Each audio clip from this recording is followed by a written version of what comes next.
دايما في الافلام الامريكيه بيقابلنا المشهد ده، حد بيكون بيتكلم وبيقول حاجه، يجي الشخص التاني على طول يرد عليه بكلمه واحده معناها لماذا. حد يعرف ايه هي؟ هي كلمه تانية غير واي بس ليها نفس المعنى.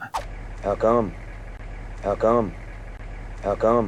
نفس معنى بالظبط كلمه واي، ولما بنقابلها في الترجمه بنكتب تحت كلمه لماذا. هتقولي طب وليه وجع الدماغ ده؟ طب ما يقولوا واي ويريحوا نفسهم ويريحونا. هقول لك بكل بساطه، لان احنا اصلا بالعربي ممكن نقول لماذا، ليه، ايه السبب، او بالمصري زي ما احنا بنقول اشمعنى بقى دلوقتي بتشرب الشاي؟ اشمعنى. اهو ده برضو نفس اللي بيحصل عندهم، التنوع في اللغه. لو انت مش عايز تحفظها، بس مهم انك لما تقابلها من حد بيكلمك انجليزي على الاقل انك تكون عارفها. زي ما هتشوف هنا في المشهد ده، البنت دي بتقول لمامتها I'm not gonna go، انا مش هذهب، مش هروح. ردت مامتها بكل بساطه وقالت لها How come؟ ليه مش هتروحي؟ I'm not gonna go.